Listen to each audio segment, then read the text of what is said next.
Kick-Ass Vets, sharing tips to help empower you to take control of your career. Hi, everybody. Thanks for joining us. I'm Anne, as always, and today we're super excited and lucky to have Dr. Lucy and Dr. Yvonne with us to talk about their amazing business called Flexivet. And I've had the absolute pleasure of working with both of these rock stars in the past and currently, and they're both emergency vets. So without further ado, I'll let you guys introduce yourself and we can talk a little bit about your business. All right. Thank you, Anne. That's a lovely introduction.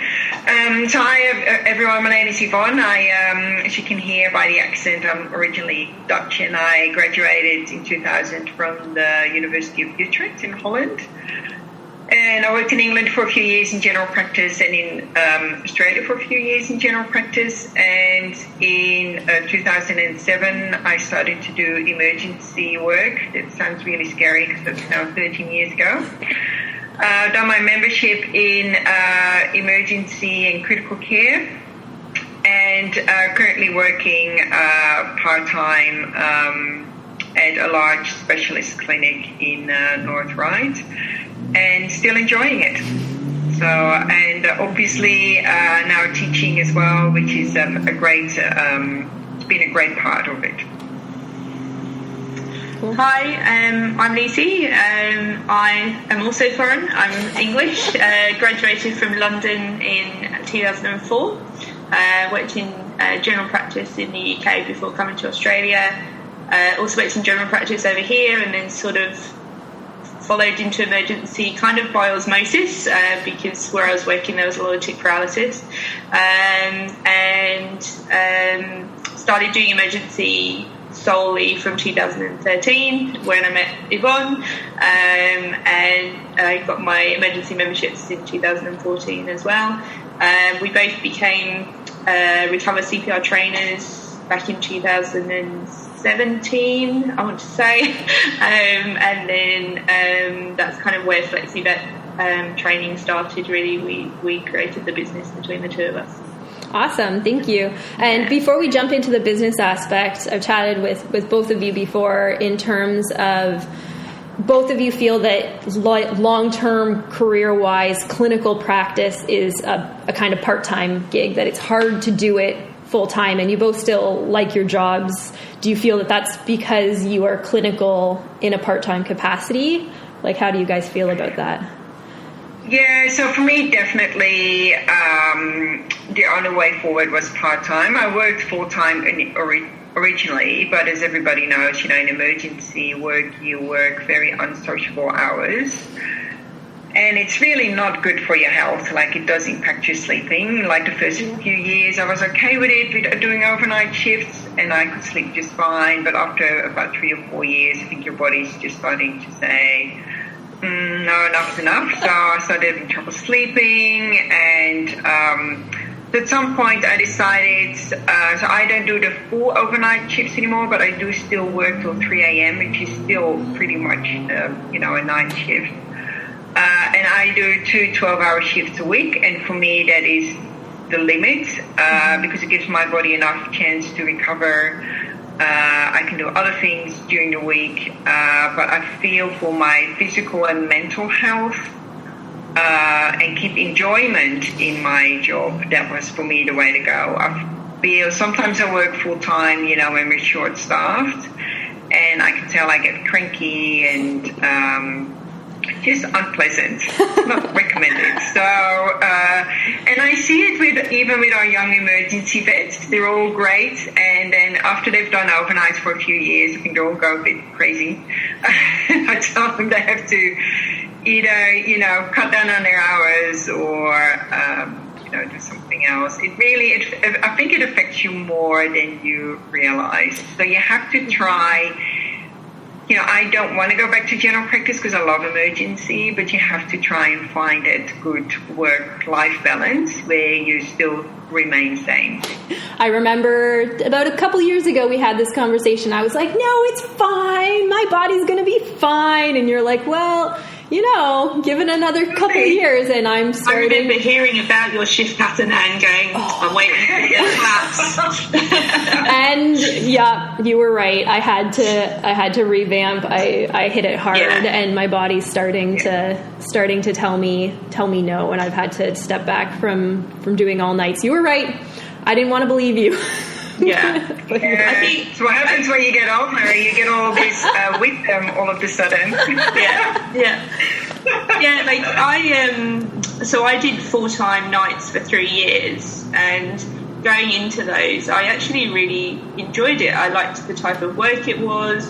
I liked that I didn't really have to see that many clients, because you don't get that many consults between kind of midnight and 6, and I liked, it suited me, and I've always been a night person. I've never been like a morning person, so the sort of the sleeping pattern suited me. But yeah, definitely initially I slept really well. My days off were good, and then kind of over time it just kind of, I wasn't sleeping so well. I was kind of more napping during the day. By the end of the week I was really struggling, and I just got kind of really bitter and twisted. I don't think I was a very nice person when I finished that stint of shifts, I'll be honest. And I think in emergency as well, and particularly in referral emergency, like the cases you deal with are really intense. Like there's like a lot of thinking that goes on. There's a lot of emotional drainage.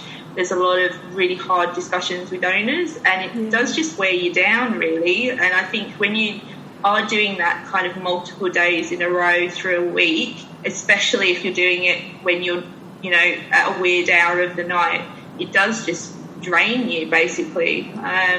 So, yeah, I think, maybe in GP practice, full-time is doable because you're more normal hours. Not every case you see is going to be super intense. You're going to have your vaccinations and things, but I think in emergency it's hard.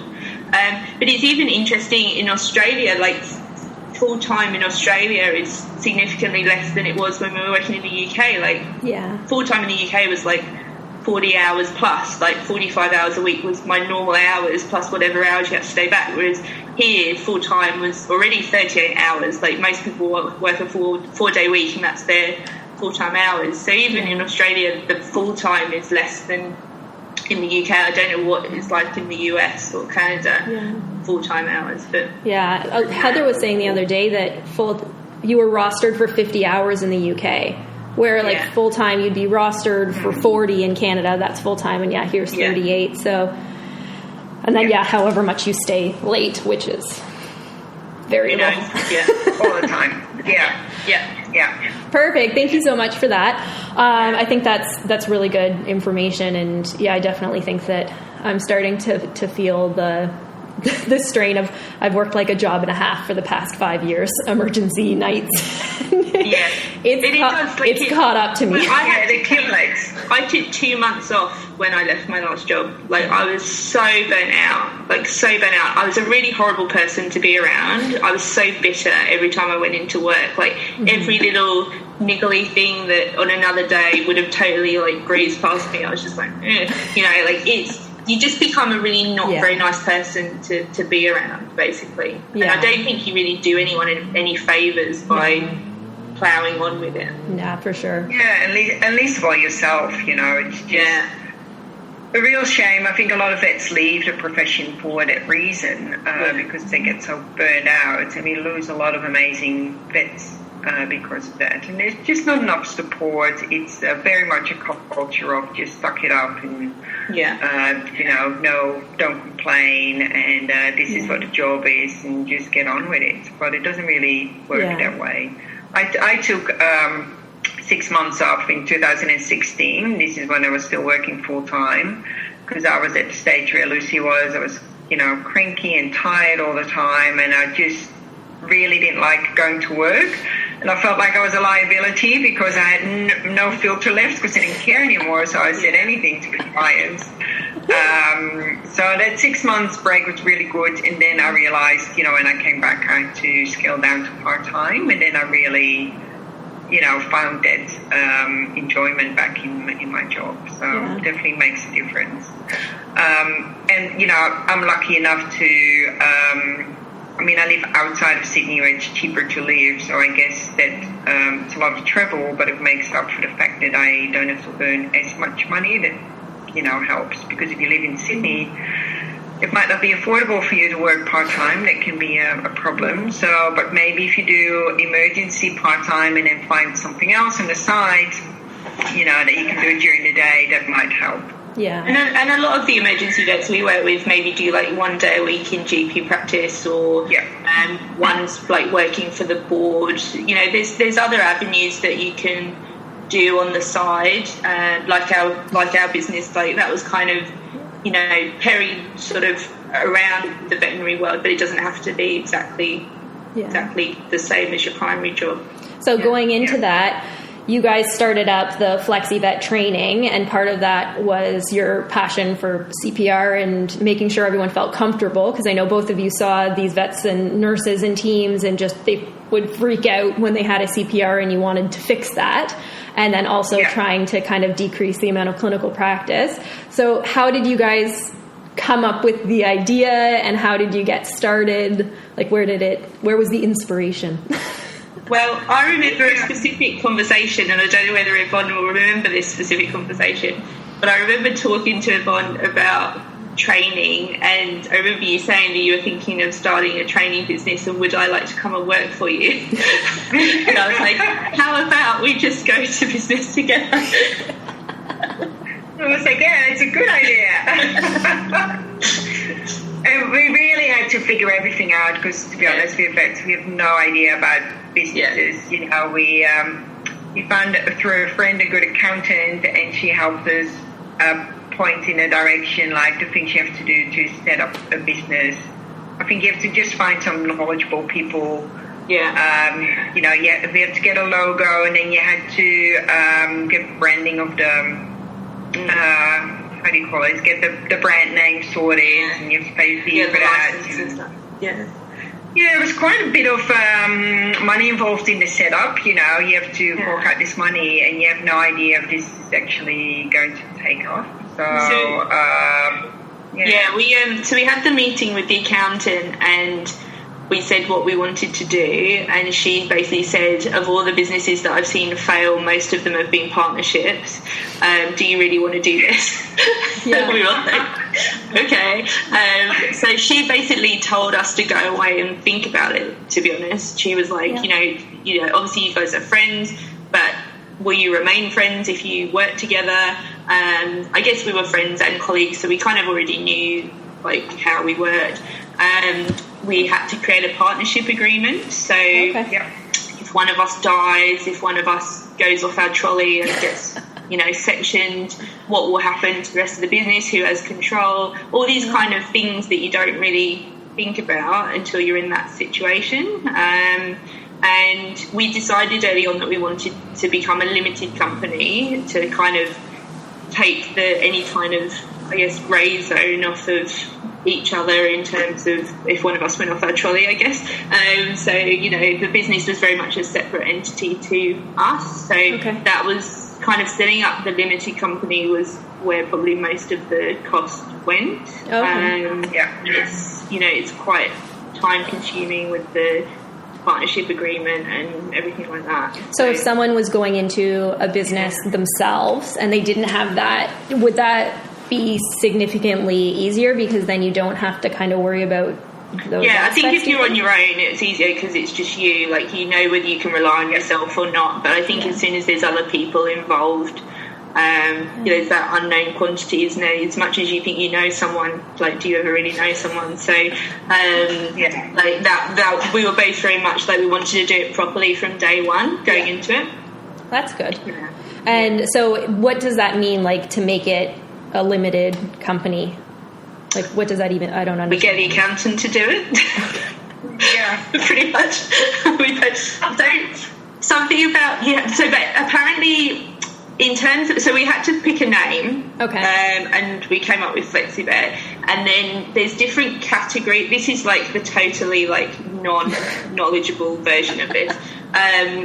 there's like different categories of companies, and you have to check that you're not kind of poaching on someone else in your category's name. So I think Flexivet came up as like some kind of like health supplement or something like that. But because it was like in a completely different zone of business, different sector, it's a problem because they felt like people aren't going to accidentally Google one and get confused with the other type thing, because they're obviously completely separate things. So they have to kind of do a search to make sure that the name that you want is not going to be an issue with other names.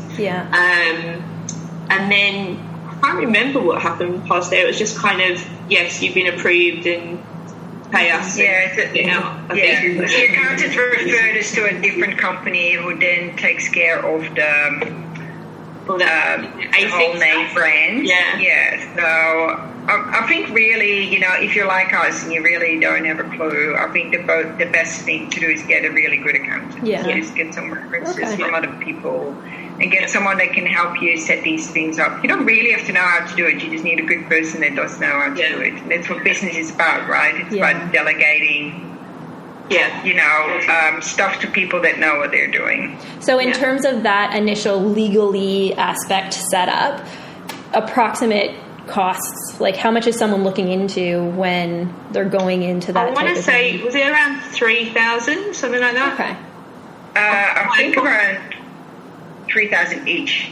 I know we put 3,000 each in, but was that just for the setup, or was that for more than that? Like, did that include your logo? No, it was pretty much for the setup for your account, the logo, the website. And setting up the domains with the website and the email addresses and everything like that. So and we both put 3,000 in at the start. That was around 6,000.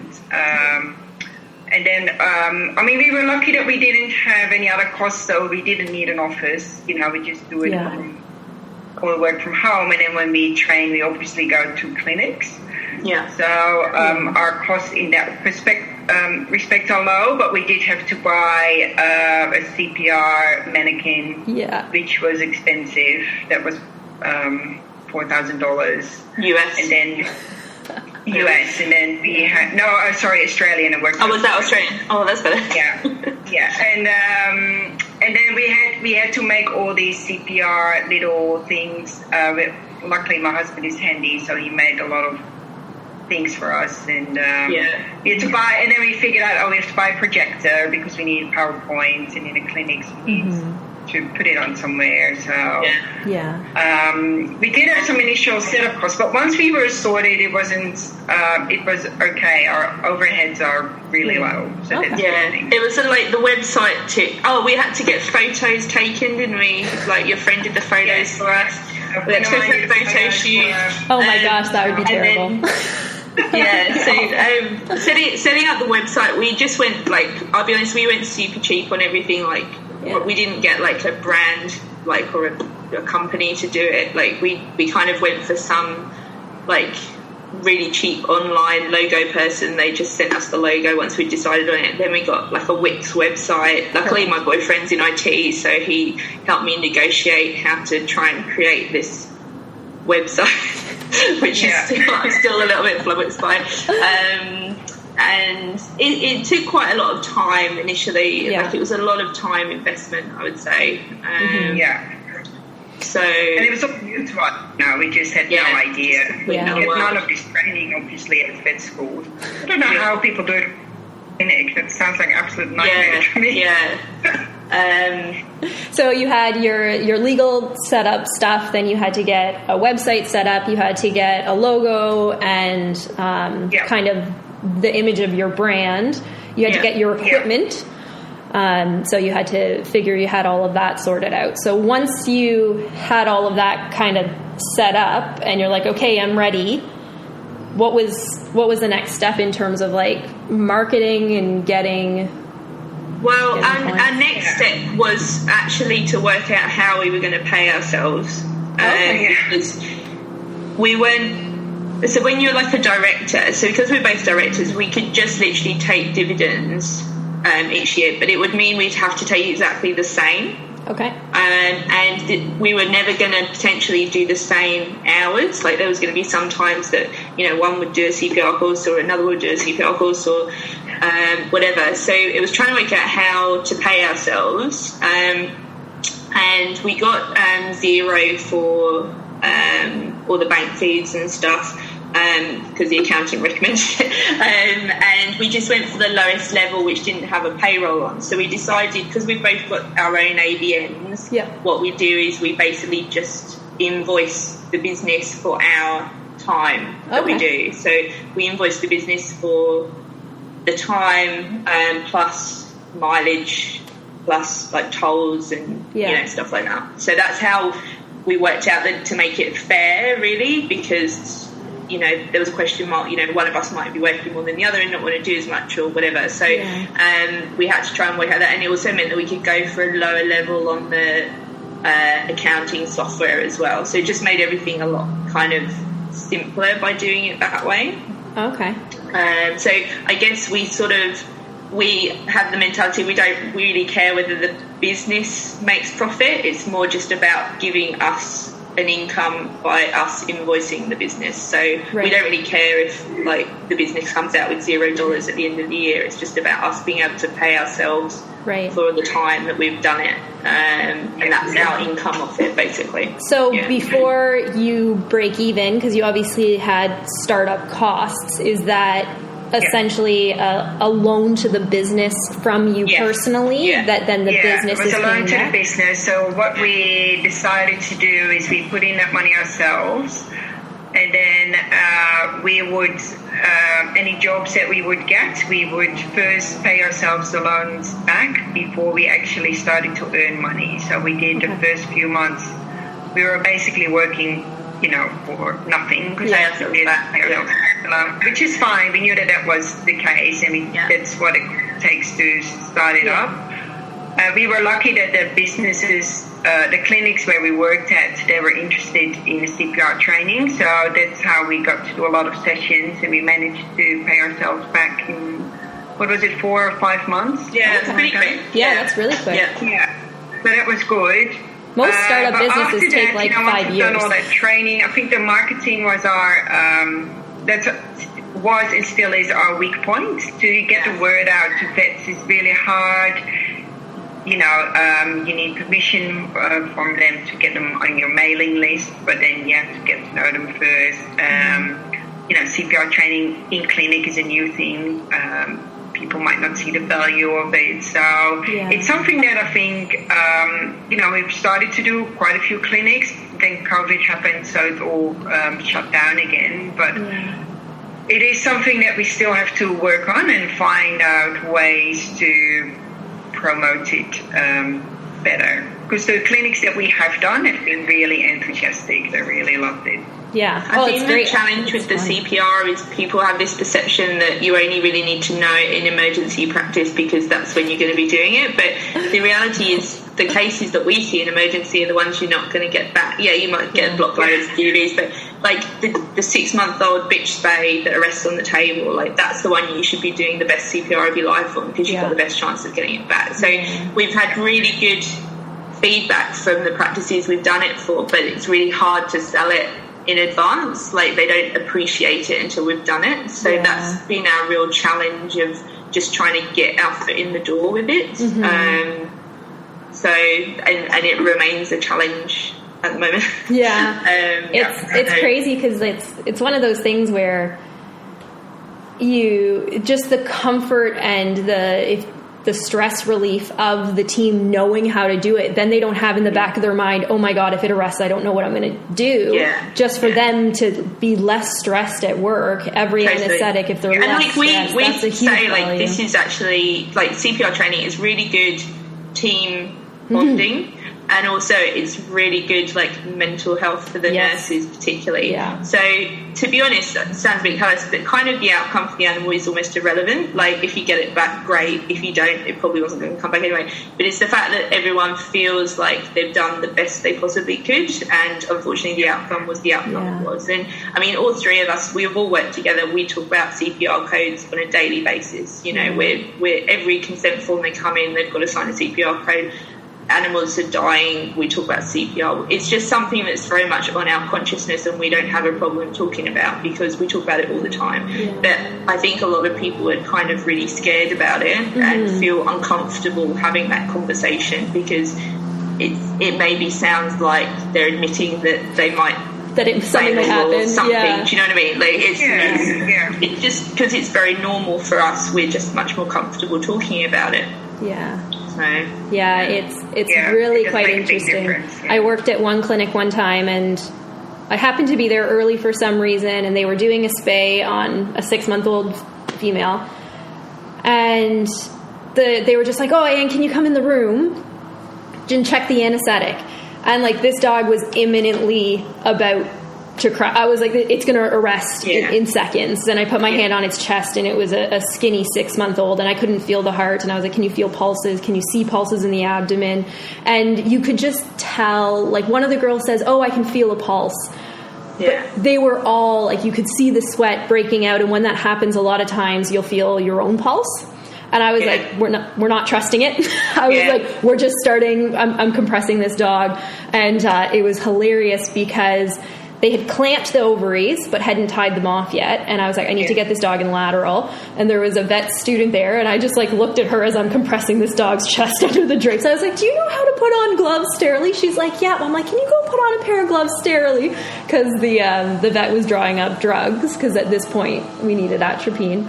And I was like, okay, now that you have those, just take those clamps, don't unclamp them, put them in the abdomen. She's like, what? I'm like, just shove them in. It's fine. She's like, I'm like, okay, someone get her a stapler. Okay, just staple the skin. And then we got the dog in lateral, compressed it, got it back, and then we took it back. And as soon as we turned the ISO back on, it started to tank again. So then we knew to take it off. And we ended up just doing the rest of the surgery really quickly under Alfaxan because that dog. But it was...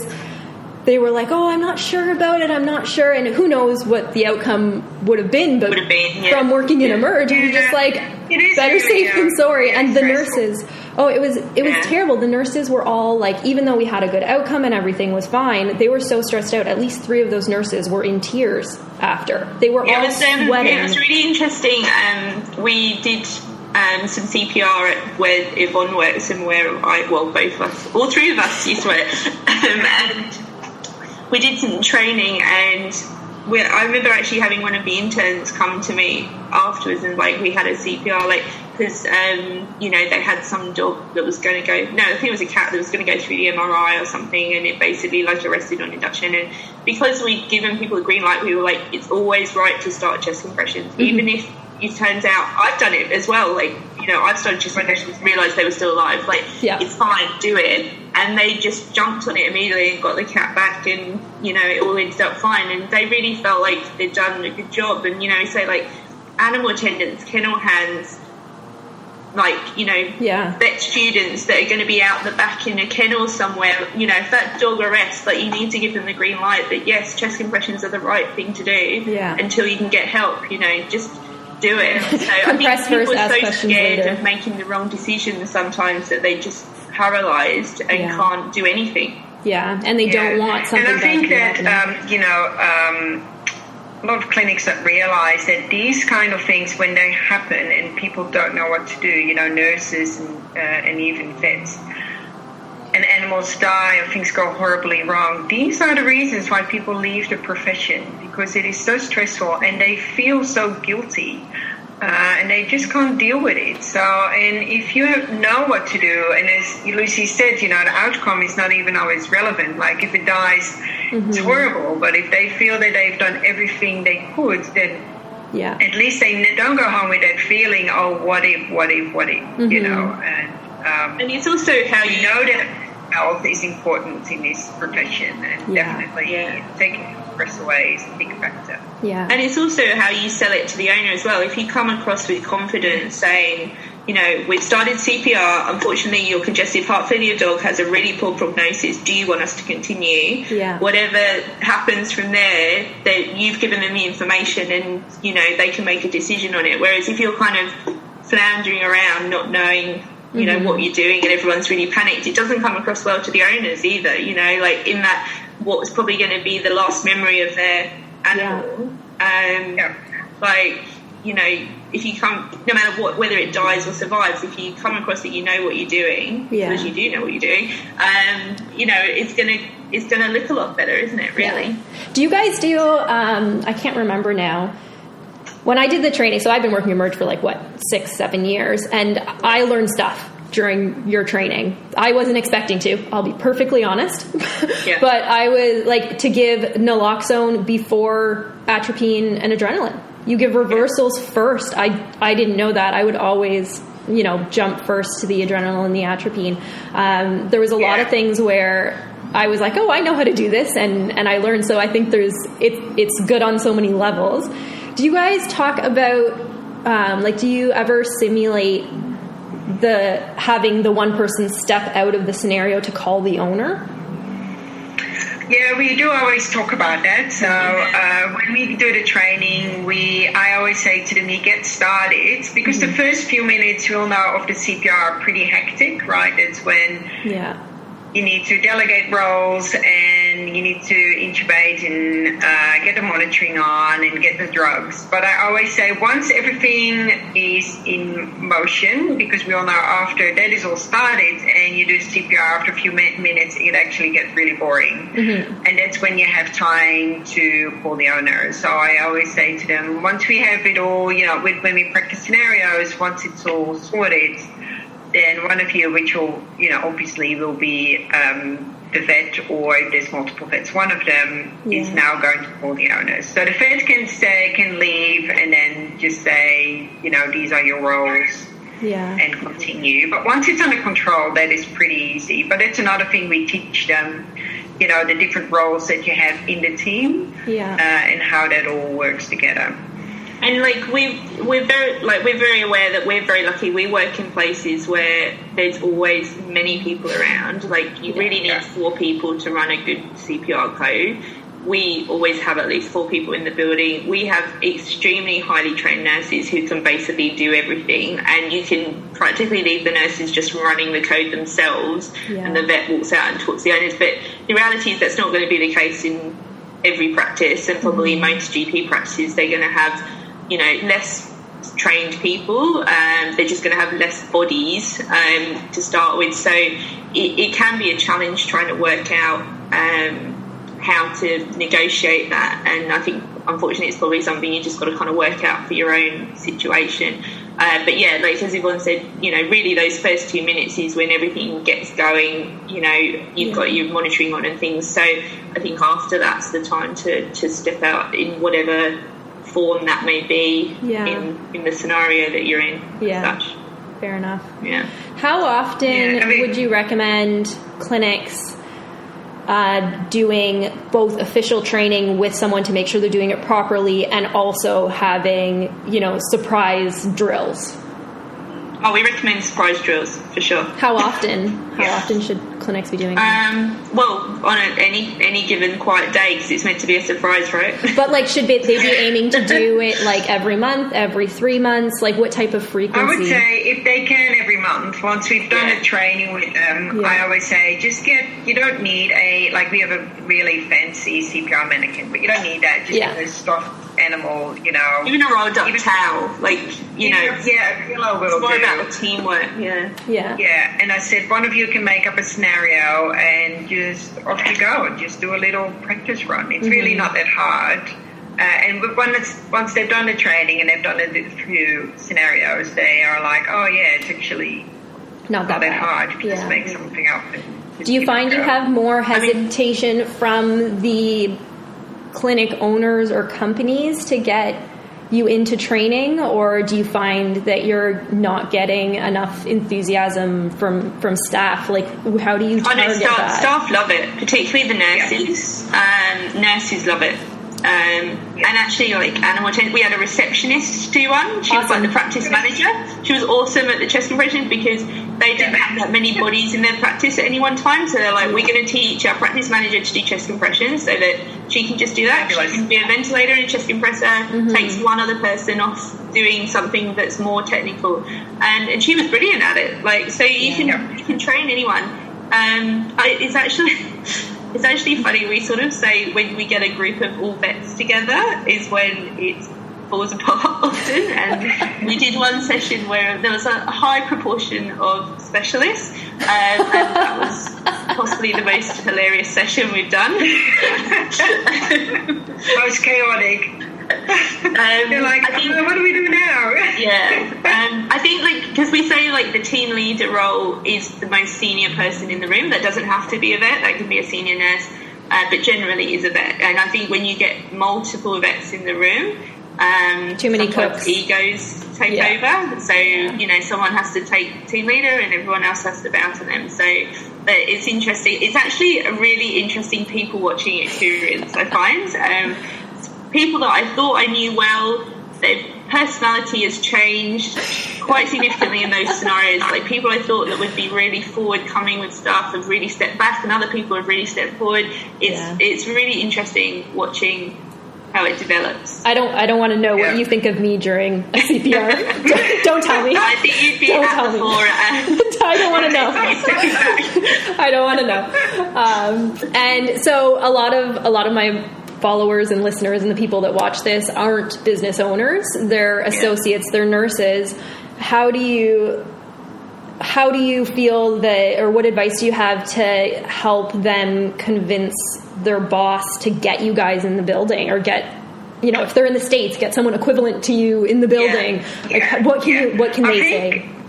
Yeah, I think there are multiple points. First of all, nobody has to travel. We come to them, which is a bonus. Mm-hmm. They all get CPD points, so it's really good value for money because all your staff get this training and CPD points. And how many points do they get? Go somewhere. Yeah, 4 AVA points. Okay. 4 AVA and 3 VNCA points. Yeah.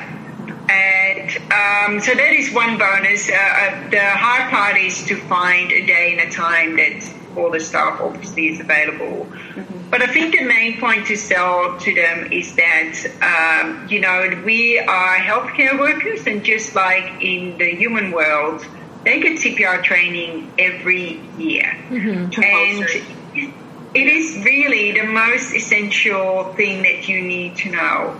And you only need to, if you can only save one animal with that, it's already worth it. Because think of the PR disaster you have when a healthy spay dies, you know, and you have an owner that gets onto social media and, you know, turns it into a disaster. So I think from that perspective, it's good. It's, as we said before, it's really important for the mental health of your vets and nurses, because it takes away a huge amount of stress and anxiety as well. It's a great team building experience. So there are really heaps of benefits to it. I think also some people are put off because they feel there's no point doing it unless you've got a defib, unless you've got fancy equipment. I've never touched the defib. The thing we teach them is, you know, basic life support is the most important thing. Chest compressions and ventilation do way more than anything else. And when we start the second half of the workshop, I say the further through this we go, the more tenuous the evidence that this does anything. You know, it's chest compressions and ventilation make the biggest difference. Reverse your opioids, turn your ISO off, like, give them a fluid bolus if it's indicated. Like, that kind of stuff is what get these animals back, not the actual number of cases that will need a defib is absolutely minimal. We, in my practice, we are emergency and specialist. We actually actively elected not to get a defib because of the health and safety risks related to it compared to the actual number of cases you're going to see. Where I worked before, where, you know, both of you guys work, there is a defib, and I used it once in the whole time I worked there full time for 3 years, you know, and that animal died. So yes, it's great if you've got ECG, it's great if you've got capnography. If you want to get a defib, go for it, but it's not the be all and end all. Like, the be all and end all is that you work as a team, you do good chest compressions, you do good ventilation, you start it early, you reverse your opioids, and that's going to give you the best chance of getting those animals back. Especially for anesthetic. Anything else. Like an anesthetic death isn't, like, that one needs compressions and the ISO off. And I find in G, like, I find people forget to turn the way there. People forget to turn the ISO off all the time. They don't think about it. I find it amazing. I've done some locum work as well, and what people just don't know. Mm-hmm. I did a locum, and this old dog had some dermatome arrested, so I started compressions, we intubated, and reversed him. We got him back within a few minutes, and this was in a rural practice, and the nurses were just like in awe. They're like, "Oh my God, we've never seen it before." And it was amazing. And I said, so what do you do when an animal arrests? They're like, "Oh, we give it adrenaline." I'm like, okay, we need to have a chat about this. Yeah. And like, I mean, but that is shocking, right? Yeah. Yeah. And like, I mean, also things like, you know, I've had a couple of GDVs that are arrested on arrival that have done really well. Mm-hmm. Couple of block bladders that have arrested on arrival that have done really well. For the right case with a really reversible thing, you can have a really good outcome. Yeah. And they're like big wins. They're like totally like give yourself a pat on the back. I deserve a glass of wine tonight type cases, you know. So like, and those are the sort of cases that GP vets see, you know. So they should be doing it. Like the end stage heart failure that's got 3 types of cancer, and that's why it's in a referral practice. Like, there's just no point. Do you know what I mean? But then you always get them. You always get them back. You're always like, you're doing CPR. You're not getting the back. You're not getting the back. You call the owner. You're on the phone, and then the nurses are like, "He's alive now." You're like, "I'm so sorry, Fleppy's back." "No, we got him back." I'm like, "Okay, so he's back now, but chances are he's gonna go again. Gonna crash again." Yeah, totally. But another selling point, and what you asked earlier, you know, how can they convince their practice owners to do this? One thing I always say to people, because sometimes we get a little bit detached from, you know, our cases because you have to run it properly. Mm-hmm. But I always say to them, what if that was your dog? Mm-hmm. Would you not want, if he arrests, would you not want people there that know how to resuscitate him and get him back? Because what if that was your dog and he died and he didn't have to die? Because if you would have done a good resus, you probably would have gotten him back. Yeah. For me, that is a really important point because we sometimes forget about that, right? You need a little bit of emotional detachment to be able to work, but at the same time, you have to realize that this is someone's pet, you know, someone's really loved pet, and if they die, these owners are going to be devastated. Yeah. So, I think also having the confidence in your knowledge surrounding it gives you the ability to give owners better advice. Whether that's at admission, so, you know, that congestive heart failure dog comes in, talk about resus codes when they arrive, or, you know, if it arrives out of the blue and you've started resuscitation, like being able to give them meanings, you know, because often owners are like, what should we do, like, you know, and having the ability to give them meaningful information that, you know, they can act on is important. And like, if you don't really know what you're talking about, then you're not really going to be able to do that. So it's kind of, doing owners a bit of a disservice, really, if you can't give them good advice. Fair enough. Yeah. Back to the initial conversation, are there any other points of like setting up the business and creating that process of kind of follow through and how you manage the business that people wouldn't necessarily think about when they're starting things up, that you're like, oh, I wish I knew that? Reconciling the zero.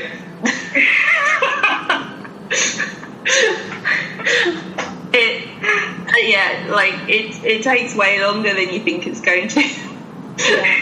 Like, I'm just like, oh, there's more transactions. No.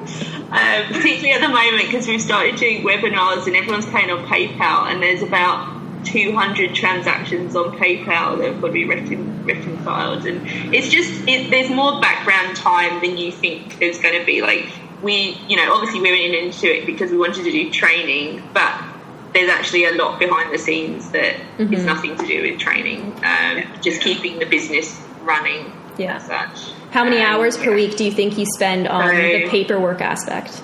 Yeah, the paperwork aspect. I don't think you appreciate that until you're there. But how much time? I mean, it's not horrific. Like, I think if you're it's not horrific because our business is not that big. But yeah, you know, it's annoying more than anything. It's annoying. Yeah. How much time would you recommend people kind of mentally allocate? Like, approximately how many hours per week would you spend on that? I think it really depends on the size of your business, so that's a bit hard. And with us, you know, we go through quiet periods and busy periods. So if you have a busy period, maybe a couple of hours a week or maybe even more. It really depends. Because if we organize like a training weekend, you know, it's also little things like finding a venue, looking, you know, doing research on venues and contacting, getting quotes and then picking one and, and you know, get sponsorship. It's just little things like that. I think it does add up, but you don't really realize. And like, you know, printing, like writing the talks, but then printing the notes. Like, I had to upgrade to a laser printer because the inkjet printer almost killed me with its slowness. It's definitely, I think we're a bit sort of fits and starts. Like, obviously during COVID, we haven't been doing any actual face-to-face talks, so it's been more just kind of background advertising, reconciling, etc. But when we're doing like either CPR courses or like one of our emergency weekends, there's all the kind of paperwork built up, getting the certificates printed off. There's a lot of emailing backwards and forwards. Dietary intolerances. You should have seen the list of dietary intolerances when we went up to Cairns. That was like crazy. We went to the hotel. We were like, don't quite know what you're going to do with this. Sorry. Yeah. Good luck. All sorts of weird and wonderful things. So just things that you don't really think about. How do you go about getting sponsorship for events and stuff? We email and hope we get a reply. So far we've been okay with it. So I think it's again like everything in the vet world, it's who you know, really. Like, we kind of I've kind of gone to people where I've got like a friend in that company or whatever, and hoped that it will come off. Sometimes it has, sometimes it hasn't.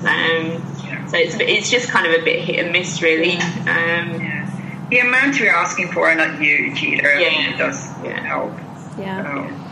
We normally just get the venue, like the conference room and the food sponsored for, just to keep the kind of cost down, really.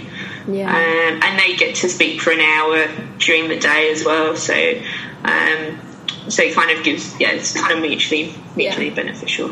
Cool. Anything else that we'll try to wrap up a little bit, just so that our poor people don't have to listen to us for hours. Do you have any kind of general advice for other vets out there related to this, or just, you know, in general? You guys both have a ton of experience and knowledge. What would you want to tell other vets in the profession?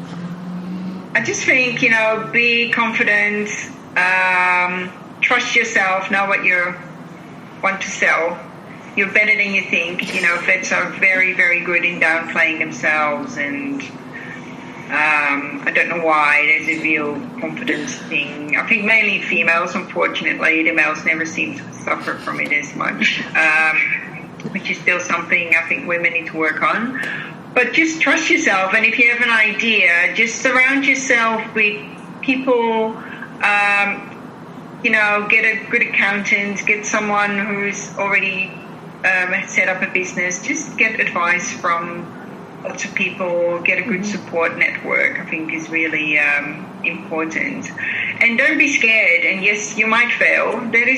Failure is not always a bad thing. You know, we've had ups and downs as well with the business. And, you know, failure just means you learn from it and get better next time. So what's the worst thing? So this is very much an emergency mentality, because people are scared of emergencies. As in, my mentality is, well, it's already dying, so what's the worst thing that's going to happen? It's going to die, and the best thing is you might actually save it. So for me, it's a win-win situation. And I think with any business, it's the same. Yes, you might fail, but what if you succeed and you set up a business? That's awesome. So just go for it. What have you got to lose? Well, some money, maybe. If you're okay with that, then as long as it's not going to make you homeless. But You know what I mean? You have to take some risks and just take that plunge, and it might all work out for the best. Cool. Yeah, I think in terms of the business or a business, I think it's important to not go down too much of a funnel straight away. Like, you don't really know what people want until you start offering it, and certainly we've evolved over time as to what we offer and how we offer it and things. So, you know, don't go out and spend, you know, thousands and thousands of dollars on some specific marketing for some specific thing because that's what you think people are going to want, because the reality is you don't know what they want until you offer it. Like, it's definitely been an evolution for us, and we've had ups and downs, and we've learned along the way and evolved. I mean, the webinars for us, like, recently, that was just a real, like, we'd been talking about doing it for ages but just never quite did it, and then COVID kind of forced our hand and it's actually worked out really well. So, you know, you just got to kind of adapt over time and be willing to adjust. I think just in terms of the vet world, like, just give yourself a break. Like, people just are way too hard on themselves. You know, I think it's a really hard industry for new graduates nowadays. Like, I honestly don't know whether I'd go into the industry if I was essentially young and going into it now. Like, they're going to have massive debt. The veterinary world's changed so much. Like, it's become so much more litigious. Like, people expect so much more. And the reality is, like, I think we're at maybe a crossroads in terms of the industry where there's a generation of vets, I guess you could call old school vets, who are owning the practices but apparently potentially now retiring. And I think over probably the next 10 years, I think the veterinary industry is going to change somewhat, because I think there is a generation that are kind of dying. Hopefully not dying. You know, I can't say this in the world with our suicide rates. And like, I think what new graduates need to remember is, like, they have the most up-to-date information. Yes, you might not be able to do a bitch spay through a 1 centimetre hole in 20 minutes, but that's not a measure of how good a vet you are. Like, people seem to put, like, how well they can do a bitch spay as, like, a measure of how good they are. Like, there's so many facets to the veterinary profession that you've got to find what works for you. And like, I started in mixed practice. I thought I was going to be an equine vet. Like, I look back now and I'm just like, where did that come from? But you just don't know until you are out there doing it. Like, it's very different being a vet student to being an actual vet that you are. So, like, if it doesn't work, like, if your first job's crappy and you hate it and your boss is an asshole, just leave and go somewhere else. Like, you're not doing yourself by any favours by staying. So I think just trust your gut. And it took me like probably 10 years to find emergency. Like, it took me 10 years of practice. I locumed, I went off for 6 months to Greece. Like, I did all sorts of things, and then I found emergency, and that was my thing. And, you know, but it took me 10 years of floundering around to do it. I've just got a little anecdote, if you don't mind me talking about it. My two best uni friends, so it's one of my friends, Victoria, we all graduated in the same year. Victoria basically did a year in GP practice, did it, and then she decided very quickly she wanted to specialise. So she did an internship, she did a residency. She passed her neurology specialist exams probably when we were about 5 years out. Oh, wow. I literally came out of uni, went into mixed practice, thought this was going to be wonderful. It was dreadful practice, totally miserable.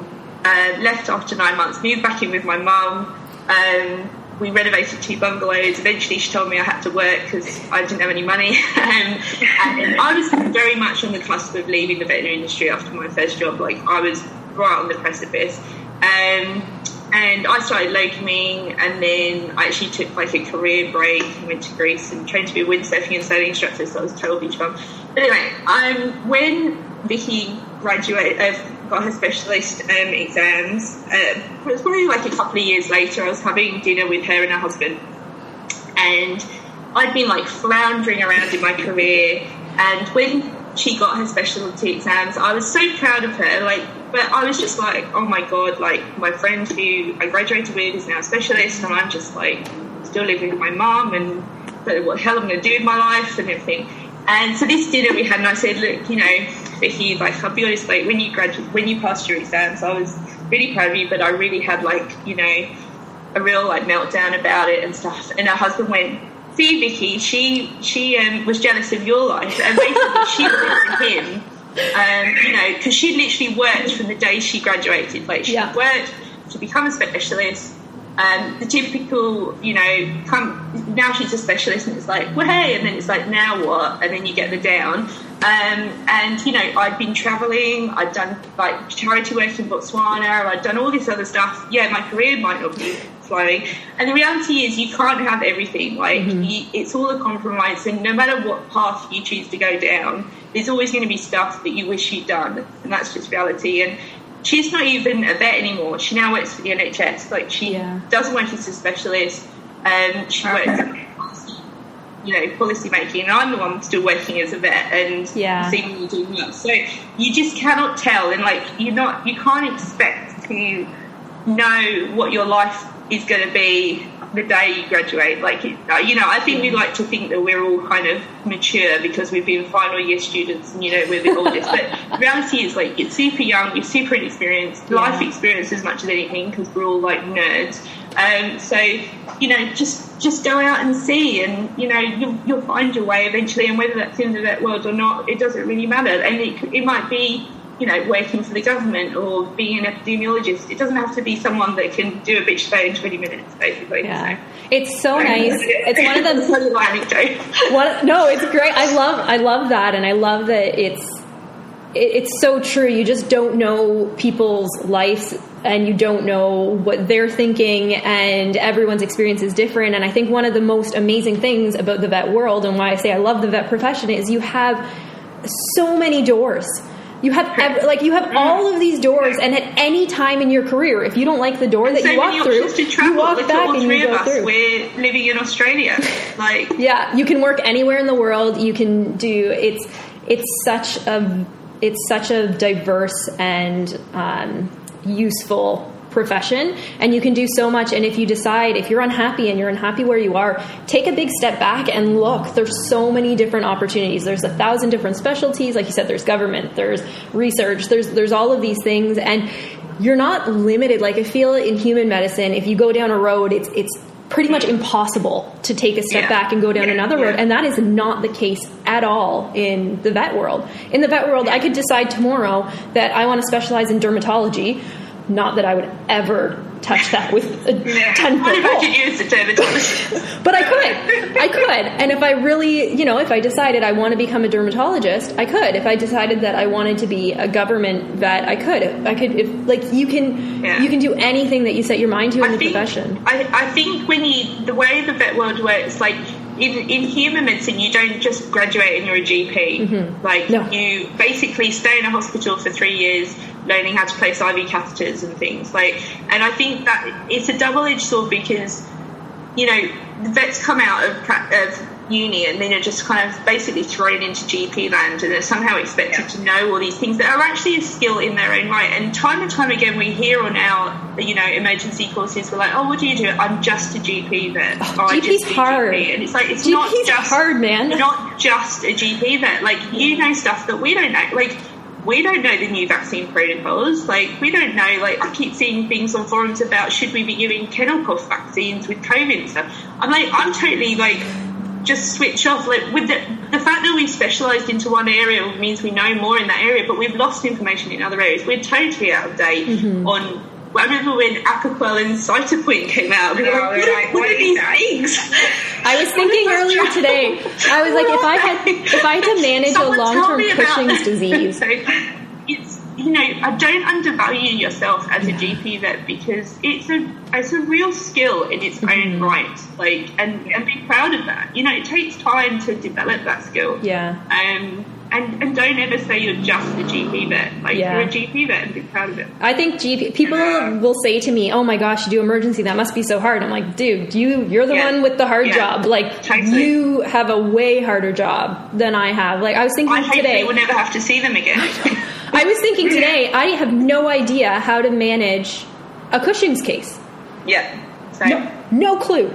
I think you give them... No, hypothyroid caps. No idea. What do they use in them anymore? I don't know. What is the thing? I literally have no idea. Like, not even... What I would have to, like, go read forums and like, long-term diabetic management and up and down. Like, DKA, sure. Come in crashing and dying. I'm almost, like, happy when it's got DKA because it means that I can, like, do something definitive. It's those ones where they're not DKA. They're also not... Like, they're not quite there. I'm like, how does this work? Like, the DKs when they don't have the A, the DKs? I'm always like, what do you do with that? Yeah. No, I know. It's GPs are they have so many really, really hard jobs, and I know I hear that too. Oh, I just do GP, and I agree. GPs have a very, very difficult time, and being a good GP is just as hard as being a specialist. So absolutely. They have a lot of time constraints. Doing consults in 15 minutes, back to back. That is a freaking hard job. So if you get a real sick animal, how are you supposed to work that up properly? It's really difficult. And we are so spoiled working in emergency and specialist clinic. Like, we don't just have all the toys, we also have access to all these brains. And be aware that if I admit something, and I always say to a specialist, so I saved them, you fix them. So because I stabilized them, and then they need to figure out what's wrong with it and fix it.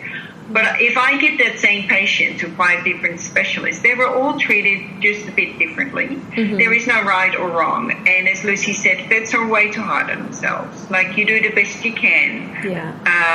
You look things up, and sometimes things go wrong, but remember, it's really, really hard to kill them with wrong treatment. It's really hard, actually. So you've got a lot of leeway, and at the end of the day, you can only do your best. Yeah. And the one thing that I've learned with the specialists is the more you learn, the less you know. So it seems to me the more they learn, all it does is open more grey areas as to whether anything does anything. Yeah. True. That's definitely true. All right. Well, I'll wrap up there. Thank you so much. So your website, what's your website and contact so anyone can find your information? Sure. The website is www.flexivettraining. So that's 2 T's in the middle, .com.au. Okay. And we're also on Facebook, Flexivet Training. Perfect.